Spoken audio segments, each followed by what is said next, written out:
Hello friends, welcome to my channel. మీకు కనుక ఈ వీడియో నచ్చినట్లయితే తప్పకుండా లైక్ చేయండి. బాగి గదిలో నుండి బయటకు రాగానే ఇక మనోహరి గది బయట వెయిట్ చేస్తూ ఉంటుంది. ఇక అప్పుడు బాగి మనోహరితో, ఏంటి మనో, నన్ను చూసి పారిపోతున్నావేంటి, నన్ను చూసి భయపడ్డావా అని చెప్పి అడుగుతుంటే, నిన్ను చూసి నేనెందుకు పారిపోతాను, అయినా నీకు భయపడే అంత సీన్ నీకు ఉందనుకుంటున్నావా అని చెప్పి అంటూ ఉంటుంది. అవును నిజమే మనో, ఫ్రాంక్గా చెప్పమంటావా, నాకంత సీన్ లేదు అని చెప్పి బాగి నీకు ఒక విషయం చెప్పమంటావా మనో, నువ్వు దేని గురించి టెన్షన్ పడుతున్నావో నాకు బాగా అర్థమైందిలే అంటూ మనోహరి భుజం మీద చేయి వేస్తూ, మా ఇద్దరి మధ్య ఏమీ జరగలేదులే మనో అని చెప్పి అంటూ ఉంటుంది. ఇక అప్పుడు మనోహరి, నాకు తెలిసే అమర్ కనీసం నిన్ను ఎడమ కన్నుతో కూడా చూసుండడు అని చెప్పి అంటూ ఉంటుంది. అవును మనో, నువ్వు ఊహించింది నిజమే, మా ఇద్దరి మధ్య నిజంగానే ఏమీ జరగలేదు, ఆయనకి నాకు జీవితకాలపు దూరం ఉంది అని చెప్పి బాగి అంటూ ఉంటుంది. ఎందుకు మళ్ళీ మళ్ళీ చెబుతున్నావు, నేనేమీ అడగలేదు కదా అని చెప్పి మనోహరి అంటూ ఉంటుంది. అంతకుముందు కూడా నువ్వు నన్ను ఈ విషయం గురించి అడగలేదు కదా మనో అని చెప్పి బాగి అంటూ ఉంటుంది. అయినా మీ ఇద్దరి మధ్య ఏదో జరిగిందని నేనెందుకు అనుకుంటాను అని చెప్పి మనోహరి అంటూ ఉంటే, నువ్వెందుకు అనుకుంటావో నీకే తెలియనప్పుడు నాకెందుకు తెలుస్తుంది మనో అని చెప్పి ఇక అలా బాగి పగలబడి నవ్వుతూ అక్కడి నుండి వెళ్ళిపోతూ కొంత దూరం వెళ్ళిన తర్వాత మనోహరికి సైగలు చేస్తూ, చూడు మనో, నీకు మళ్ళీ చెబుతున్నాను, నిజంగానే నువ్వు అనుకున్నట్టుగా మా ఇద్దరి మధ్య ఏమీ జరగలేదు అని చెప్పి బాగి అక్కడి నుండి వెళ్ళిపోతుంది. ఇక ఇంతలో అమర్ గదిలో నుండి బయటకు వస్తాడు. బయటున్న మనోహరిని చూస్తూ, ఏంటి మనోహరి, ఎందుకు నా రూమ్ దగ్గర వెయిట్ చేస్తున్నావని చెప్పి అడుగుతూ ఉంటాడు. ఇక అమర్ బుగ్గ మీద లిప్స్టిక్ని చూడగానే మనోహరి, ఏం లేదమర్, గుడ్ మార్నింగ్ అంటూ కంగారు పడుతూ అక్కడి నుండి వెళ్ళిపోతుంది. ఇక అమర్ పేపర్ చదవడం కోసం అని చెప్పి కిందికి వస్తూ ఉంటాడు. అమర్ వాళ్ళ నాన్నగారు రాతోడితో, రాతోడ్ పేపర్ చదవకపోతే నాకు పొద్దు పొద్దుని నీకు తెలుసు కదా, ఇప్పటి వరకు పేపర్ తీసుకురాకుండా ఏం చేస్తున్నావు అని చెప్పి ఇక అలా పేపర్ చదువుతూ ఉంటాడు. గుడ్ మార్నింగ్ నాన్న అని చెప్పి, గుడ్ మార్నింగ్ రాతోడ్ అంటూ ఇక అలా అమర్ కిందికి వస్తాడు. గుడ్ మార్నింగ్ సార్ అంటూ రాతోడ్ విష్ చేసి ఇక అమర్ బుగ్గ మీద ఉన్న లిప్స్టిక్ మార్కును చూసి రాతోడ్ ఒక్కసారిగా షాక్ అవుతూ ఉంటాడు. కడవలే, నేను చూస్తుంది నిజమేనా అని చెప్పి రాతోడ్ షాక్ అవుతూ అక్కడి నుండి మెల్లిగా జారుకుంటాడు. గుడ్ మార్నింగ్ నాన్న అని చెప్పి అమర్ సోఫాలో కూర్చొని పేపర్ చదువుతుంటే అమర్ వాళ్ళ నాన్నగారు అమర్ వైపు చూసి ఒక్కసారిగా షాక్ అవుతూ ఉంటాడు. ఇక ఇంతలో నిర్మలమ్మ అక్కడికి వస్తుంది. అమర్ వాళ్ళ నాన్నగారు నిర్మలతో, వస్తే నిర్మల, ఒక్కసారి వాడి బుగ్గ మీద చూడు అని చెప్పి సైగలు చేస్తూ ఉంటాడు. ఏంటండి మీరేమంటున్నారో నాకు అర్థం కావడం లేదు అని చెప్పి అమర్ వాళ్ళ అమ్మ అంటూ ఉంటుంది. ఒక్కసారి వాడి బుగ్గ మీద చూడు, లిప్స్టిక్ మార్క్ ఉంది అని చెప్పి ఇక అలా అమర్ వాళ్ళ నాన్నగారు, నేను చూస్తుంది నిజమా అబద్ధమా అని చెప్పి తనని తాను గిల్లుకొని, నిజమే అని చెప్పి వీడియోలో ఇంత మార్పు ఏంటో అని చెప్పి షాక్ అవుతూ ఉంటాడు. ఇక నిర్మలమ్మేమో ఆ లిప్స్టిక్ మార్కుని చూసి షాక్ అవుతూ, సిగ్గు లేకపోతే సరే వాడికి చెప్పాల్సింది పోయి మళ్ళీ నాతో చెబుతారా అని చెప్పి అంటూ ఉంటుంది. ఇక నిర్మలమ్మ అక్కడి నుండి వెళ్ళిపోయిన తర్వాత అమర్ వాళ్ళ నాన్నగారు అమర్ పక్కన కూర్చొని, ఒరే అమర్, నువ్వు చేస్తుంది ఏమీ బాగోలేదు, ఫ్రెష్ అయిన తర్వాత కిందికి రావచ్చు కదా అని చెప్పి అంటూ ఉంటాడు.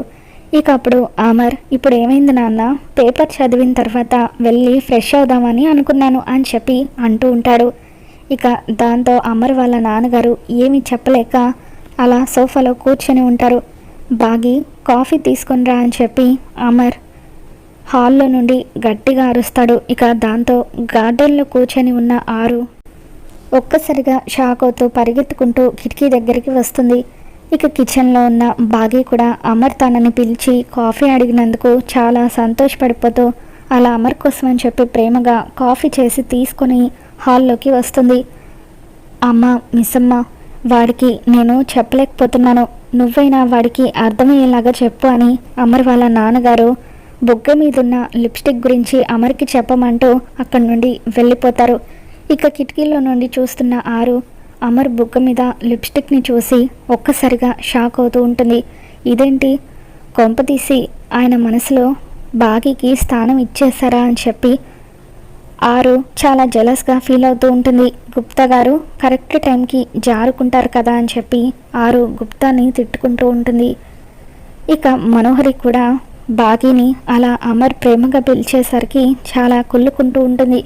బాగీ కాఫీ తీసుకుని అక్కడికి వచ్చాక అమర్, దేని గురించి మిస్ అమ్మ, మా నాన్న నిన్ను దేని గురించి చెప్పమంటున్నారు అని చెప్పి అంటూ ఉంటే బాగీ అది అది అని చెప్పి ఇక అలా మెలికలు తిరుగుతూ ఉంటుంది.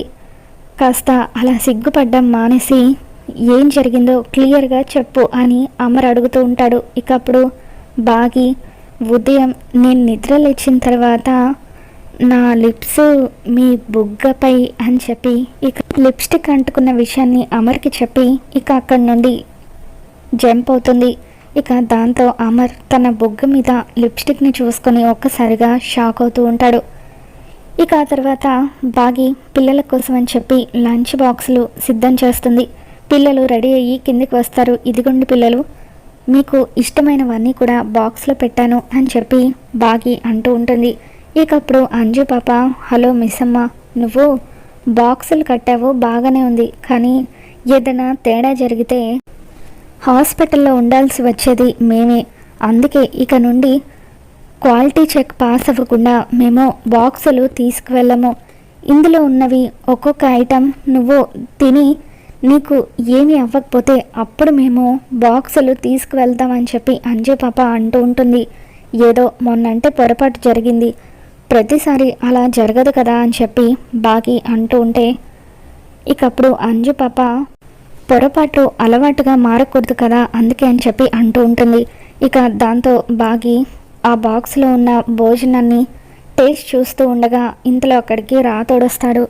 ఇక అప్పుడు రాతోడు, ఏంటి పిల్లలు స్కూల్కి టైం అవుతూ ఉంటే ఇక్కడ డిస్కషన్ పెట్టారేంటి అని చెప్పి బాగీ చేతిలో ఉన్న ఫుడ్ని చూసి, ఆలూ ఫ్రై చేసావా మిస్ అమ్మ అంటూ ఆలూ ఫ్రైని, వడల్ని అన్నిటినీ కూడా టేస్ట్ చేస్తూ ఉంటాడు.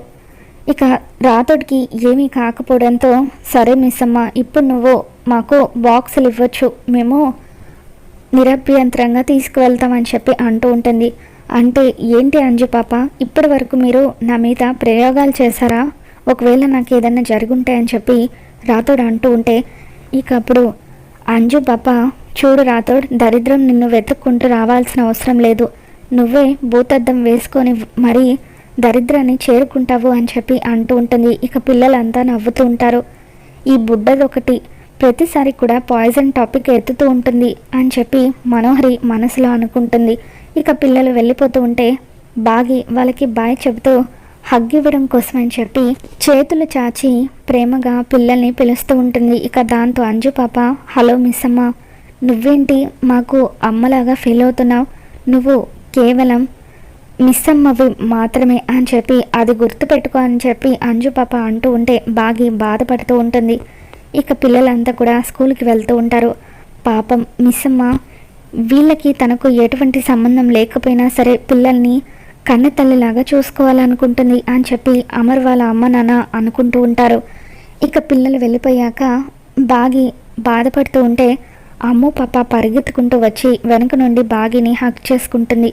మిస్ అమ్మ, మా అమ్మని నేను స్కూల్కి వెళ్ళేటప్పుడు ఇలాగే హగ్ చేసుకుంటాను, ఇక మీదట నువ్వు కూడా మా అమ్మలాగే నాకు బాయ్ చెప్పాలి, మా అమ్మ ఒక్కొక్కరికి ఒక్కొక్క విధంగా బాయ్ చెబుతుంది, మరి ఇక మీదట నువ్వు నాకు ఎలా బాయ్ చెబుతావని అమ్ము పాప అడుగుతూ ఉంటుంది. ఇక దాంతో బాగీ ఇలా చెబుతాను అంటూ అమ్ము పాపని హగ్ చేసుకొని తన నుదుటిన ముద్దు పెడుతుంది. ఇక వాళ్ళిద్దరి బాండింగ్ చూసి ఆరు కిటికీ దగ్గర నిలబడి చూస్తూ చాలా సంతోషపడిపోతూ ఉంటుంది. పిల్లలు అక్కడి నుండి వెళ్ళిపోయిన తర్వాత అమర్ వాళ్ళ అమ్మ నాన్న ఇద్దరూ కూడా వీళ్ళందరినీ చూస్తూ ఉంటే నాకు చాలా ఆనందంగా ఉందని చెప్పి అమర్ వాళ్ళ నాన్నగారు అంటూ ఉంటారు. అమ్ము పాప అమర్లో మార్పు మొదలైంది, మిగతా ముగ్గురు కూడా త్వరలోనే మారితే ఈ ఇల్లు మళ్ళీ సంతోషంతో కలకల్లాడుతూ ఉంటుంది. బాగి ఈ ఇంటికి కోడలైన తర్వాత చనిపోయిన ఆరుని మళ్ళీ ఈ ఇంటికి కోడలుగా వచ్చినట్టుగా అనిపిస్తుంది అని చెప్పి వాళ్ళిద్దరూ కూడా చాలా ఆనందపడిపోతూ ఉంటారు.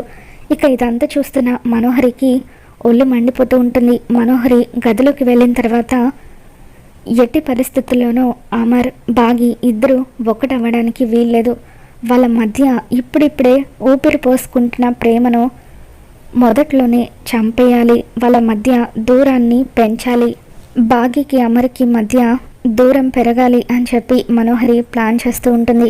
ఇక ఇంతలో గోర కిటికీ దగ్గర నిలబడి మనోహరి అని చెప్పి పిలుస్తూ ఉంటే, నువ్వు ఇప్పుడు ఇక్కడికి ఎందుకు వచ్చావు గోర? అమర్ గనుక చూశాడంటే నిన్ను నన్ను ఇద్దరిని చంపేస్తాడు అని చెప్పి అంటూ ఉంటుంది. ఇక గోర లోపలికి వచ్చిన తర్వాత, చూడు మనోహరి, ఆ ఆత్మ ఈ ఇంట్లో ఉన్నంతకాలం నువ్వు అనుకున్నది సాధించలేవు. ఆ అమ్మాయి వేలిని కూడా నువ్వు తాకలేవు. ఎందుకంటే ఆ అక్క చెల్లెలిద్దరూ ఒకరికొకరు రక్షగా ఉన్నారు. నువ్వు ఒకరిని ఎదుర్కోవాలంటే ఇద్దరిని ఎదుర్కోవాలి. అందుకే ఆత్మని నేను బంధించానంటే నువ్వు నీ పని పూర్తి చేసుకోవచ్చు. నేను ఆత్మని బంధించాలంటే నాకు అస్థికలు కావాలి అని చెప్పి గోర 6 అస్థికలు అడుగుతూ ఉంటాడు. దాంతో మనోహరి, అది జరగని పని, ఎందుకంటే 6 అస్థికలు అమర్ దగ్గర ఉన్నాయి అని చెప్పి మనోహరి అంటూ ఉంటుంది.